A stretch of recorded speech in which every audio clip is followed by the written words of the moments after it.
최근 세태를 풍자하는 말에 출석이라는 말이 유행하고 있습니다. 특히 대선 경쟁의 시기가 되면 이 출석이는 아주 초미의 관심사가 됩니다. 그도 그럴 것이 줄을 잘 서면 일약 출세의 길이 열리고 줄을 잘못 서면 늘 케밥의 도토리가 되기 때문입니다. 그러니 줄서기에 목숨을 거는 것이 당연한 것인지도 모르겠습니다. 그러나 이 줄서기는 최근의 세태만이 아니라 인간 역사가 시작된 이래 늘상 제기된 삶의 모습이기도 합니다. 그런데 이 줄서기의 생존 질서는 인간만이 아니라 동물의 세계도 그렇습니다. 인간이나 동물이나 힘 있는 것에 대해서는 모두가 약하기 때문입니다. 그래서 힘 있는 자의 그늘에서 줄을 서는 것이 약자들의 생존 본능이고 생존 논리라고 말들을 합니다. 이 줄서기 근성을 사회심리학자로서 유명한 저 에릭 프롬은 자유로부터의 도피라는 책을 통해서 그 특징을 잘 말해주고 있습니다. 많은 사람들이 가장 가치 있는 인생의 삶이 무엇인가라고 물은다면 모두가 일제히 구속으로부터 자유로운 삶이라고 말들을 합니다. 죄에서 자유롭고 가난에서 자유롭고 구속에서 자유롭고 고통에서 자유로운 것이 인간들의 가장 가치 있는 삶의 방식이라고 모두들 말하고 있습니다. 그래서 인간들은 자유를 위해서 투쟁을 합니다. 자유가 아니면 죽음을 달라고 외치기도 합니다. 그만큼 자유는 소중한 것입니다. 그런데 이 엘릭 프롬은 이렇게 소중하게 생각하는 자유에 대해서 사람들은 겉으로는 그렇게 자유를 쟁취하겠다고 말들을 하고 내세우지만 한편으로는 오히려 자유로부터 도피하겠다고 하는 심리를 갖고 있다는 것입니다. 중세나 봉건시대는 나라는 개체나 개성이 완전히 무시된 시대였습니다. 그래서 나를 찾고 자유를 찾자고 벌린 운동이 바로 계몽주의고 자유민주주의 운동입니다. 그래서 현대인들은 법적으로는 많은 자유를 누리고 있는 것도 사실입니다. 그리고 이렇게 자유를 위해서 투쟁하는 지성을 가리켜서 깨어있는 지성이다, 이렇게 말들을 하지요. 그런데 현대는 이렇게 법적으로는 많은 자유가 보장되어 있음에도 불구하고 현대인들은 과거보다 오히려 더 고독하고 무력한 존재감을 느끼는 것입니다. 예컨대 가족제도만 하더라도 과거에는 대가족제도 하에서 있었습니다. 그래서 많은 개인의 자유가 제한되어 있던 것이 사실입니다. 그렇기는 하지만 그래도 이 대가족 속에서 시끌벅적하고 예의도 있고 상하가 있고 질서도 있고 화해도 있었습니다. 그러나 이 대가족에서 핵가족으로 분열된 현대는 개인의 자유는 확대되었지만 반대로 심리적으로는 늘 애토리로서의 고독감과 무력감을 떨칠 수가 없게 된 것입니다. 그래서 현대인들은 이러한 고독감과 무력감을 벗어나기 위해서 지금까지 쟁취한 자유로부터 이제는 오히려 자유로부터 도피하겠다고 하는 심리를 갖게 된다는 것입니다. 그렇다면 이 자유를 포기하고 어디로 가겠다는 것인가? 그 첫 번째가 권위주의에 향해서 도피한다는 것입니다. 그러니까 권위주의를 오히려 향해서 나서는 것이죠. 달리 말하면 힘센 자의 그늘에 줄을 서는 것입니다. 힘 있는 자, 돈 많은 자, 잘 아는 자, 즉 자기보다도 커 보이고 또 자기보다도 높아 보이고 자기보다도 돈이 많은 것 같은 사람들, 그런 사람들 밑에서 오히려 똘마니 노릇을 하겠다는 것입니다. 그런데 이렇게 힘 있는 자 밑에 있으려면 자신의 자유를 포기해야만 하는 그런 문제가 있습니다. 자신의 자유를 포기하고서라도 힘 있는 자 밑에 그 그늘에 서겠다고 하는 생각을 하는 것. 다시 말하면 그 왕초에게 충성을 다하고 그 밑에 똘마니가 되겠다고 하는 이런 심리. 그래서 이것을 자유로부터의 도피적인 심리라고 말합니다. 두 번째로는 이 파괴성으로의 도피입니다. 뭔가 혁명을 하고 때려부시고 요란한 세력에 줄을 서는 것입니다. 자신의 무력감을 벗어나기 위해서입니다. 이는 힘 있는 여당보다 차라리 파괴력이 강한, 말이 많은 야당에 줄 서는 심리도 그 중에 하나일 수 있습니다. 그래서 어떤 이는 평생 야당에만 줄을 섭니다. 그리고 이를 반골기질이라고도 말하죠. 세 번째 유형은 기계적 획일성으로의 도피입니다. 모두가 자유를 부르짖는 것이 아주 그냥 개판으로 보인다는 것입니다. 차라리 전체주의나 독재나 획일성이 갖는 그런 세계가 오히려 더 낫다는 것입니다. 요즘 정치판이나 사회 현상을 보면 무질서 그 자체입니다. 그래서 과거의 독재 체제를 회상하면서 차라리 그때가 좋았어, 이런 넋두리를 하게 됩니다. 참으로 아이러니한 것은 가장 철학이 발달한 독일에서 오히려 획일적이고 파괴적인 이 나치주의가 판을 쳤던 것을 알 수 있습니다. 그래서 수백만 유태인을 학살하는 만행을 저지릅니다. 그러한 광기에 뛰어들어 함께 미쳤던 독일인들의 심리가 무엇이었을까? 지금도 지구상에는 많은 독재 세력들이 있습니다. 그리고 그 밑에서 오히려 그 독재자에게 충성을 바치고 발광을 하며 맹목적인 복종을 하는 그러한 양상을 보기도 합니다. 사람들은 단독주택에서 모두 대형 아파트로 옮겨 갑니다. 구멍가게에서 대형 백화점으로 이동합니다. 소형 교회에서 이제는 대형 교회로 대이동을 합니다.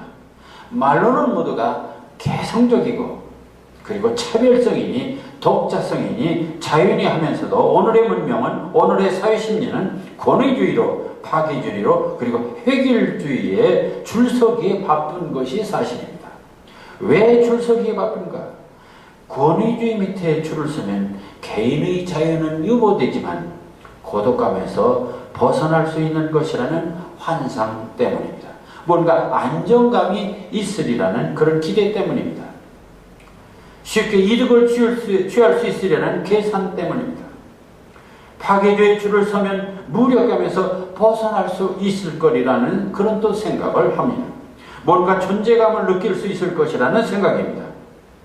그러나 권력에 줄을 서고 큰 것에 줄을 서는 한 독재나 전체주의나 획일주의 세력만 더 커지고 결국 독점 자본주의, 독점 기업만 키우게 되면서 마침내 개인은 영혼까지 빼앗기는 따라지 신세가 될 수 있는 것입니다. 만일 토끼가 호의호식을 위해서 영궁에 들어가 간을 내주고 영궁에서 살게 된다면 처음에는 물론 좋을지 모르지만 결국 영궁에 들어간 토끼는 토끼일 수가 없는 것입니다. 언제든지 영궁으로부터 또 버림받을 수 있는 신세가 바로 토끼의 신세일 수 있는 것입니다. 그리고 더욱 정신을 차려야 할 일은 바로 권력이니 힘이니 하는 이 지상의 이러한 힘도 영원히 그 힘을 행사하지 못한다는 것입니다. 권불 10년이라 10년간은 권력이 없다는 얘기죠. 어떠한 권력도 이데올로기도 재벌도 독재도 문명의 패러다임도 다 무너지기 마련입니다. 그러니 줄을 선다는 것도 영구한 것이 아니면 한 번 왕초가 무너지면 그 뒤에 줄 섰던 똘마니들도 추풍낙엽이 됩니다. 그렇다면 남에게 피해를 주지 않으면서도 개개인의 독립성을 보장할 수 있는 진정한 자유는 없는 것인가? 고독과 무력감을 극복할 수 있는 진정한 자유는 없는 것인가?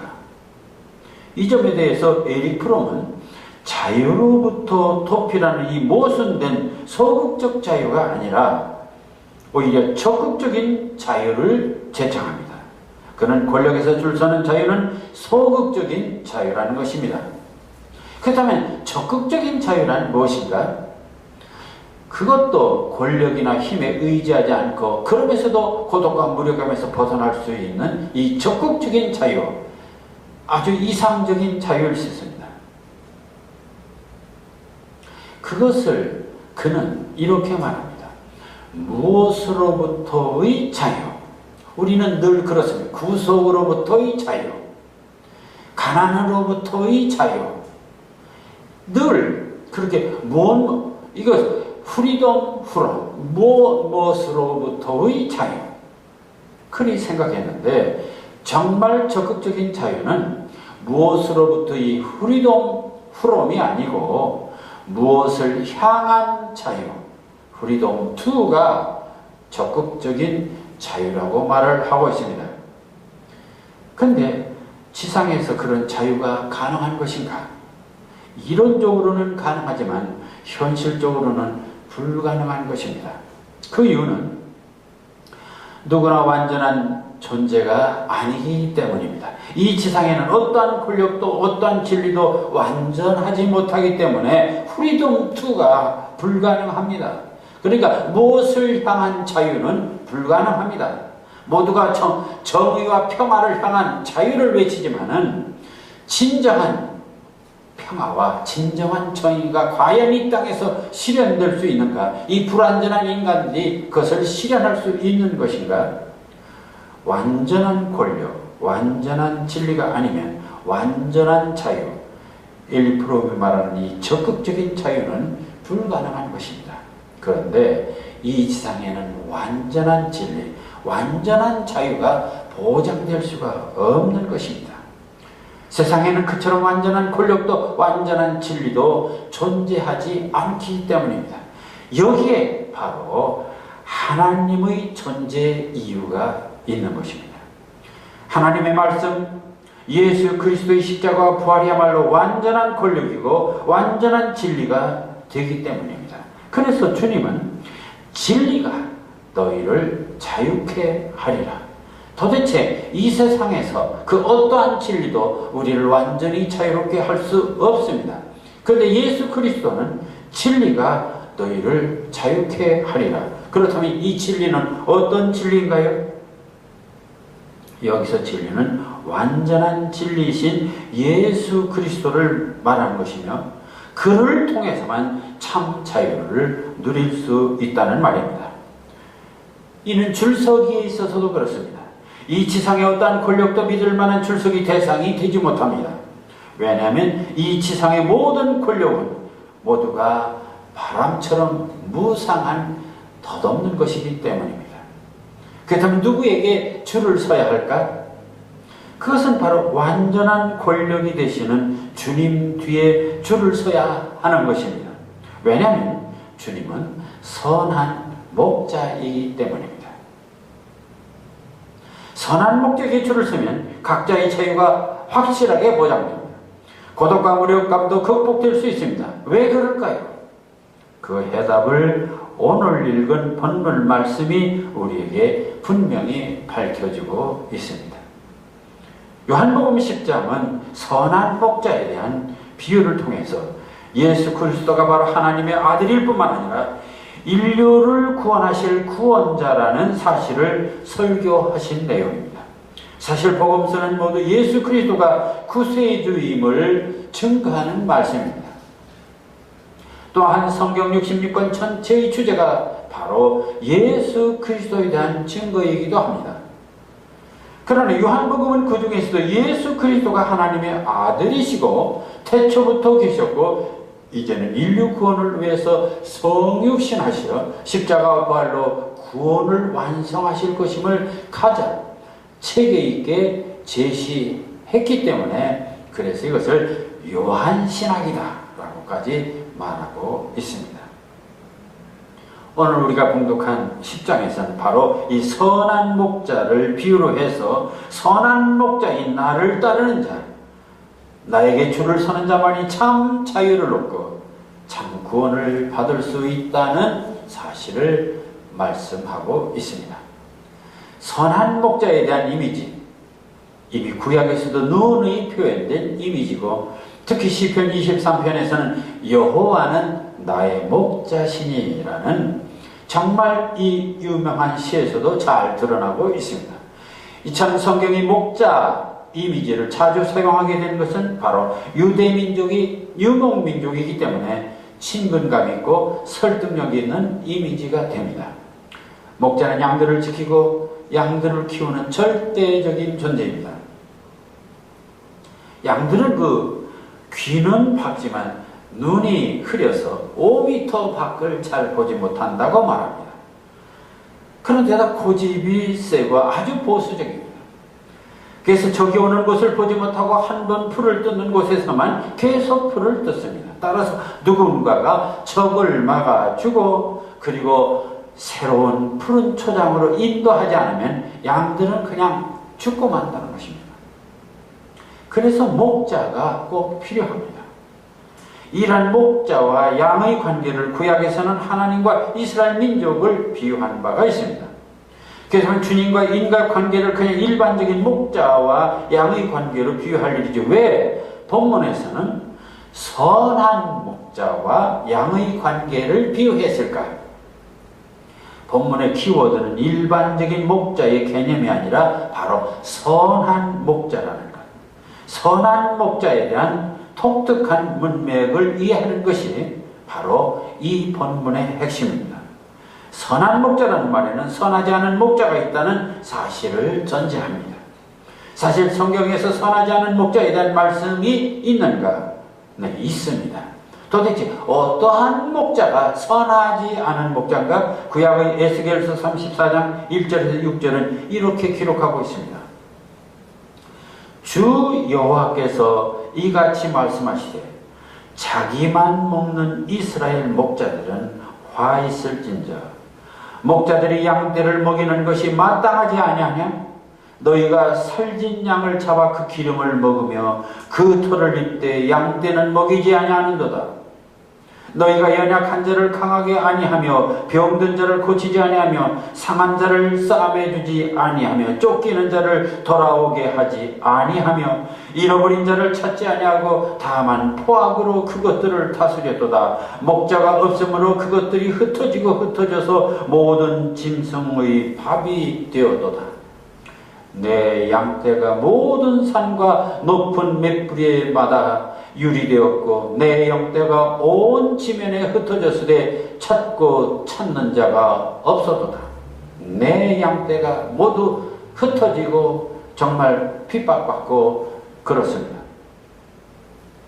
하나님은 이스라엘을 이끄는 왕이나 선지자나 제사장 등 소위 지도계층, 정치인, 지도자급에 있는 모든 사람들을 목자로 호칭하고 있습니다.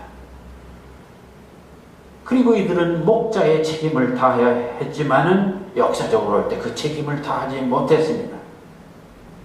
그래서 이스라엘은 분열되고 패망하고 바벨론이 포로가 됩니다. 그런데 나라의 지도자들이 어찌 이스라엘만 그렇습니까? 흥망성쇠 인간사 망하고 흥한 그 후퇴하는 모든 사건 뒤에는 늘 악한 목자가 있었기 때문입니다. 그래서 성경에서도 그러시면서 이 타락한 목자들에 대적하여 내 양떼들을 저들의 손에서 찾을 것을 예언하고 계십니다. 그래서 에스겔서 34장 9절 10절에서 주 여호와께서 이같이 말씀하시되 내가 목자들을 대적하여 내 양떼를 그들의 손에서 찾으리니 목자들이 양을 먹이지 못할 뿐만 아니라 그들이 다시는 자기도 먹이지 못할지라 내 양을 그들이 입에서 건져내어 다시는 그 먹이가 되지 아니하게 하리라. 하나님의 사랑은 바로 거기에 있었습니다. 자, 그렇다면은 이렇게 정말 백성을 생각하는 목자, 그게 바로 선한 목자라는 것이죠. 먹이지 않고 굶기고 학대하는 목자, 그게 바로 악한 목자가 되겠습니다. 그 다음에 이 선한 목자란 도대체 어떠한 목자인가? 그것을 비유로 말씀하시는데 그 첫째 기준은 양의 문이란 말을 쓰고 있습니다. 본문 7절에 그러므로 내가 진실로 진실로 너희에게 이르니 나는 양의 문이라. 들판에서 양을 치려면 밤에 일이나 도적을 막기 위해서 울타리를 치거나 돌담을 싸서 동굴을 만들고 그래서 양을 그 속에 다 집어넣고 그 문에서 목자가 밤새 지킵니다. 따라서 이 우리에 들어간 양들은 입구에서 이 목자가 지켜주기 때문에 안전할 수밖에 없습니다. 자, 그렇다면 목자는 양의 생명을 지키는 보호자입니다. 목자는 양의 마리수만이 아니라 하나하나의 특징, 그 건강 상태까지도 다 파악하고 있습니다. 따라서 목자이신 예수님이 지키시는 이 말씀의 우리 속에, 이 진리의 우리 속에 들어가는 자는 바로 구원받는 자, 영생하는 자가 됩니다. 그러나 그 문을 벗어나는 자는 마귀와 이리의 밥이 될 수밖에 없는 것입니다. 그렇게 다시 나는 구원의 문이다. 양의 문에서 다시 양의 문이란 뭐냐? 다시 구원의 문이라는 말씀을 합니다. 본문 10절에 내가 문이니 누구든지 나로 말미암아 들어가면 구원을 받고 또는 들어가며 나오며 꼴을 얻으리라. 예수님 자신이 뭐냐? 양의 문이고 구원의 문이다. 이 문을 통과해야 되겠는데 나를 통과하면 구원이 있고 꼴이 있다. 배불리 먹을 수 있다는 얘기입니다. 예수님이 지키시는 문으로 들어가는 자만 구원을 받을 것이고 예수님에게 줄을 서야 정말 신선한 생명의 꼴을 얻을 수 있다는 말씀입니다. 그러시면서 오신 목적을 이제 생명의 문으로 부연해서 다시 또 말씀합니다. 내가 온 것은, 예수 그리스도가 이 땅에 온 것은 바로 양으로 하여금 생명을 얻게 하고 더 풍성히 얻게 하려 하는 것이라. 예수님이 이 땅에 오신 목적이 무엇이냐? 바로 생명을 얻게 하고 더 풍성한 삶을 위해서라고 말씀하고 계십니다. 그리고는 마침내 나는 목자 중에서도 선한 목자라는 말씀을 다시 본문 11절에서 하시게 됩니다. 근데 이 선한 목자의 개념이 매우 독특합니다. 본문 11절과 12절 보겠습니다. 나는 선한 목자라. 선한 목자는 양들을 위하여 목숨을 버리거니와 삭군 목자, 삭군은 목자가 아니요 양도 제 양이 아니라 이리가 오는 것을 보면 양을 버리고 달아나느니 이리가 양을 물고 가고 또 해치느니라. 제일 먼저 이 선한 목자의 개념을 삭군 목자와 비교하고 있습니다. 삭군 목자, 월급 받는 목자. 자기가 양의 정말 주인이라면 목숨 걸고 양을 지킬 것입니다. 그러나 월급쟁이 목자는 책임감이 없다는 얘기죠. 우리가 일반적으로 선한 목자라고 하면 마음이 착한 목자를 연상하게 됩니다. 말하자면 윤리 도덕적으로 흠이 없는 목자요. 그러나 본문 성경에서는 선한 목자는 마음씨 착한 목자의 개념이 아닙니다. 그러니까 우리가 선하다, 이렇게 착하다는 것으로 해석이 되겠지만 사실은 그보다 더 심오한 뜻이 있습니다. 여기서 우리는 성경 해석에 주의할 부분이 있습니다. 이 구절에서 선한 목자, 이 구절 하나만 따서 생각하면, 사전적으로 생각한다면 선한 목자는 그냥 착한 목자입니다. 그러나 여기 전후 문맥으로 보면 전혀 다른 내용입니다. 여기서 선한 목자의 개념은 1절에서 보듯이 선한 목자는 양들을 위해서 목숨을 버리는 희생하는 목자를 말하고 있습니다. 그럼 그와 대조적인 인물이 누구냐? 삭군 목자라는 것입니다. 그럼 왜 삭군 목자는 목숨을 버리는 목자가 아닌가? 원래 이스라엘 바로 이 목동 그쪽에 관습에 보면 이 삭군 목자는 임시로 고용한 목자인데 이들은 당시 규정상 일이 한 마리가 왔을 때는 맞서 싸워야 할 의무가 있습니다. 근데 이리가 2마리 이상일 때는 양떼를 버리고 도망가도 죄가 되지 않는다는 규정이 있습니다. 이게 바로 주인 목자와 사꾼 목자의 차이입니다. 다시 말하면 선한 목자와 사꾼 목자의 차이입니다. 그러니까 양을 위해서 목숨을 바치고 희생할 정도로 책임감을 갖는 목자인가 그렇지 않은 목자인가, 이게 바로 선한 목자와 그렇지 않은 목자의 차이입니다. 따라서 이들은 양들을 위해서 목숨을 거는 목자가 사꾼 목자는 아닙니다. 세상의 모든 목자들은 모두가 입으로는 양을 보호한다고 하지만 자기 목숨을 바쳐서 양을 보호하지 않습니다. 극단적으로 말하면 그래요. 석가모니도 공자님도 자비와 어짐을 강조한 것은 사실입니다. 인류를 위해서 자기 목숨을 그러나 바친 그런 목자는 아닙니다. 다시 말해 선을 가리키고 사랑을 하고 인을 가리키고 자비를 얘기했지만 자기 스스로 목숨을 바쳐서 과연 사랑했는가? 자, 이 점에 문제가 있습니다. 오직 주님만이 인간들의 구원을 위해서 십자가에 목숨을 걸었습니다. 이 참 선한 목자의 참뜻은 착한 목자가 아니라 양들을 위해서 목숨을 버리는 목자입니다. 그렇게 양을 위해서 목숨을 버리는 선한 목자의 개념은 본문 14절에서 다시 반복 강조됩니다. 14절, 15절, 나는 선한 목자라. 나는 양을 알고 양도 나를 아는 것이 아버지께서 나를 아시고 내가 아버지를 아는 것 같으니 나는 양을 위해서 목숨을 버리노라. 결론은 하나입니다. 선한 목자의 특징이 뭐냐? 양을 위해서 목숨을 버리는 목자가 선한 목자입니다. 그러니까 목숨을 걸고 양을 지켜주는 목자, 이게 선한 목자입니다. 우리는 목자라면 양을 돌보는 인자한 아저씨 정도 그런 이미지를 갖고 있습니다. 푸르른 초원 위에서 새하얀 양떼들, 거기에 목동의 피리소리, 참으로 평화로운 그런 목가적 풍경입니다. 그러나 진정 선한 목자 예수님의 그런 목양 방법은 그렇게 낭만적으로 푸른 초원으로 이끌어주는 그런 낭만적인 목자가 아닙니다. 선한 목자 예수님은 밤새워서 양떼를 지키는 양의 문으로서의 목자이고, 사꾼 목자와 달리 양들을 위해서 목숨을 거는 그런 거 비장한 책임감을 느끼는 목자가 바로 선한 목자입니다. 이 목숨을 버리는 이 선한 목자의 개념이 바로 14절, 15절에서 다시 신학적인 논리로 보완 설명입니다. 여기서 선한 목자는 나는 내 양을 알고 내 양도 나를 아는 관계라 했습니다. 진짜 목자는 양들의 이름을 다 안다고 합니다. 여기서 다 안다는 것은 양들 하나하나의 특징과 건강 상태, 그리고 이름까지 지어서 부를 정도가 됩니다.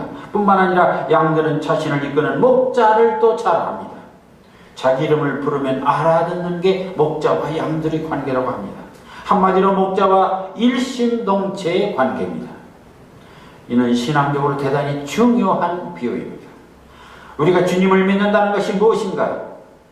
그것은 주님과 내가 일심동체가 되는 것입니다. 주님과 나와의 관계에는 비밀이 없습니다. 표면적인 행동뿐만 아니라 내면적인 갈등과 고민까지도 다 털어놓고 다 알 수 있는 관계입니다. 우리가 주님을 믿고 주님께 줄 서는 이유도 바로 여기에 있는 것입니다.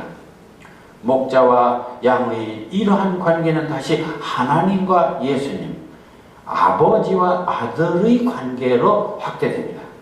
그렇다면 이 말씀의 핵심은 나는 인간의 아들이지만 동시에 하나님의 아들이고, 그래서 너희들 하나하나의 고민과 문제를 다 안다는 것이고, 나아가서는 하나님께도 동격임을 말씀하고 계신 것입니다. 너희들과 한 몸이고 나는 하나님과 같은 능력을 가진 분이고, 그러면서도 나는 인간을 사랑하는 하나님이기에 인간을 위해 마침내 목숨을 버린다는 이 구세주로서의 선한 목자임을 밝히고 있는 것입니다. 이처럼 하나님이면서도 동시에 구세주임을 바로 선한 목자와 양의 관계에서 밝히신 주님은 이제 17절에서 보다 아주 심화된 신학적인 말씀을 하십니다. 내가 선한 목자로서 내 목숨을 버리는 것은 그것을 내가 다시 얻기 위함이니, 우리말에 살고자 하는 자는 죽고 죽고자 하는 자는 산다는 그런 말이 있습니다. 주님이 구세주로서 이 복음 전파는 정말 목숨을 건 투쟁이었습니다. 따라서 요한복음 10장에서 보여준 이 선한 목자는 사꾼 목자와 달리 양들을 위해서 목숨을 버리는 목자이며 양들과 일심동체이고 하나님과 일심동체인 목자를 말하고 있습니다. 그러나 선한 목자로서 이 목숨을 버리는 것은 버림으로 끝나는 것이 아니라 오히려 목숨을 얻기 위한 죽음이라는 얘기를 다시 하고 있는 것입니다. 목숨을 얻기 위해 오히려 죽는다는 이러한 어법을 수사학에서는 역설법이라고 말합니다. 주님께서는 죄 가운데 죽을 수밖에 없는 인간들을 대신해서 십자가의 죽음을 택합니다. 그러나 이는 오히려 인간들을 죽음에서 살리기 위한 것이고 그 자신 하나님이 사랑이시기 때문에 그 영광된 몸으로 부활할 수 있는 죽음이 되기 때문에 보다 영원한 생명을 위해서 죽음을 택한다는 것이 됩니다. 따라서 이 선한 목자의 비유는 단지 인자한 목자의 어떤 낭만적인 목가적인 이야기가 아니라 하나님의 아들 예수 그리스도가 죽을 수밖에 없는 불쌍한 양들을 위해서 목숨을 버리지만 마지막 그로 말미암아 오히려 영원히 양들도 살고 주님도 사는 하나님의 사랑, 하나님의 인류 구속사를 완성시키는 이 놀라운 희생적인 진리의 말씀, 생명의 말씀이 되는 것입니다. 문학하는 우리로서 이 요한복음 10장의 말씀을 읽으면서 다시금 놀라게 되는 것은 또한 예수님의 어법입니다. 10장 1절 내가 진실로 진실로 너희에게 이르노니 얼마나 간절합니까? 진실로 진실로. 우리는 성경을 읽을 때마다 수없이 예수님의 어법을 봅니다. 그건 반드시 한마디가 진실로 진실로. 정말 정성을 다해서 간절하게 호소합니다. 그러면 예수께서 다시 이르시되 진실로 진실로 너희에게 이르노니 이렇게 반복적으로 간곡하게 호소하는 어법, 이것은 물론이지만 또 하나 중요한 것은 언제나 주님은 말씀하실 때에 비유로 말씀하시는데 주님과 성도의 관계를 바로 선한 목자와 양들의 관계로 설명을 하고 계십니다.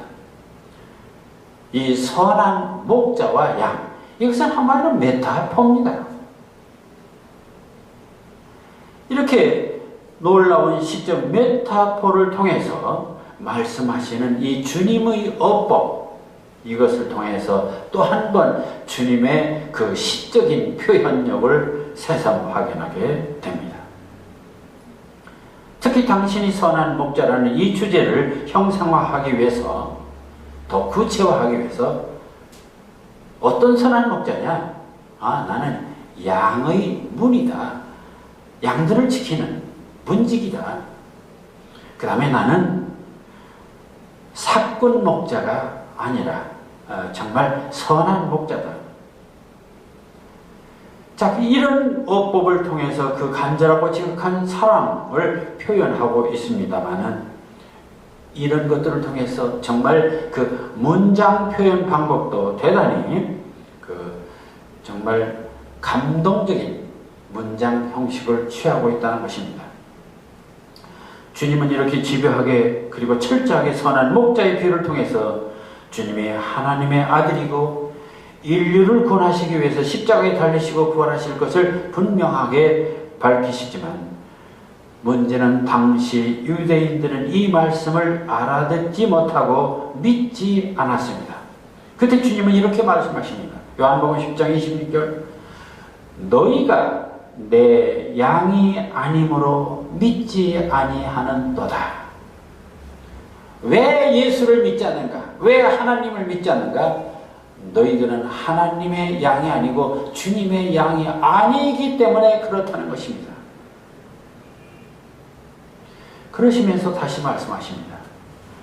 내 양은 내 음성을 들으며 나는 그들을 알며 그들은 나를 따르느니라. 내 양은, 구원받을 백성은 하나님이 누구신가를 알고 예수 그리스도가 누구신가를 알고 그 말씀을 들으며 그리고 주님도 그들을 알고 그래서 그들은 나를 따르느니라. 정말 이 엄숙하고 두려운 말씀입니다. 우리는 누구를 따라야 되겠습니까? 누구에게 줄을 서야겠습니까? 정말 구세주 예수 그리스도 뒤에 줄을 서야 되는지, 전지전능하신 하나님의 뒤에 줄을 설 것인가, 사건 목자에게 줄을 설 것인가? 여러분은 지금 주님의 음성을 들을 수 있습니까? 그래서 매일 주님과 대화를 하고 있습니까?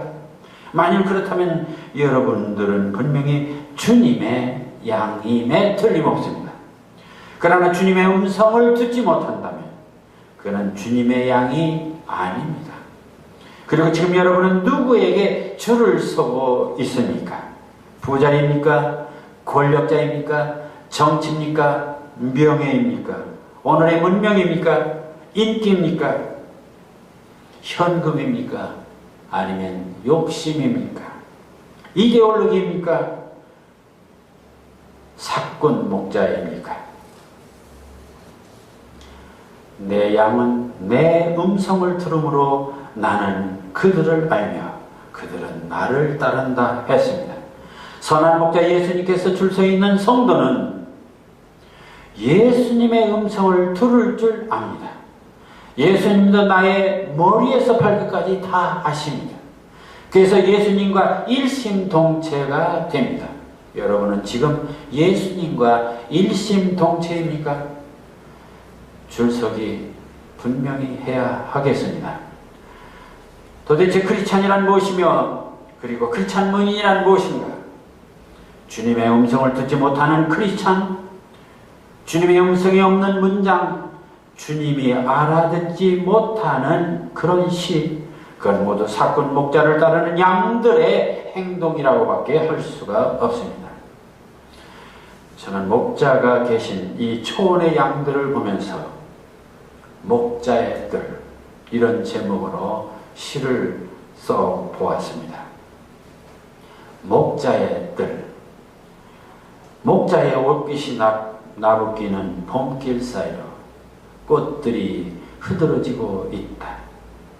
밤새 은하의 강가를 누비며 온몸을 태워 절규하던 별들의 꽃빛.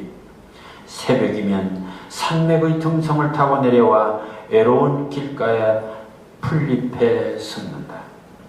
강물은 겨울의 차가운 하늘을 마시고 그리움을 새김질하다가 훤하게 뚫린 대저의 여백에 토악질을 한다. 초록빛 부활이다. 양지바른 언덕에 멋대로 어우러진 자유, 허공을 휘젓는 선진마다 물씬 풋내가 쏟아진다. 목자의 옷깃이 나부끼는 4월의 들녘에 풀꽃들이 웃는다. 양떼들도 긴 이랑을 따라 싱싱한 봄을 잘근 씹고 있다. 선한 목자 예수님의 뒤를 따르는 양물이 예수님에게 줄 서 있는 성도들에게 예수님은 마지막으로 다음과 같이 놀라운 축복을 주셨습니다. 요한복음 10장 29절, 내가 그들에게 영생을 주노니 영원히 멸망하지 아니할 것이요 또 그들을 내 손에서 빼앗을 자가 없느니라. 기도하겠습니다. 길이요 진리요 생명이 되시는 주님이시여, 세상의 사건 목자들에게 줄 서지 말게 하시고 오직 나를 위해 목숨을 버리시고 부활하신 우리의 선한 목자 주님의 등대에 줄서는 복된 성도가 되게 하여 주시옵소서. 예수님 이름으로 기도하옵나이다. 아멘.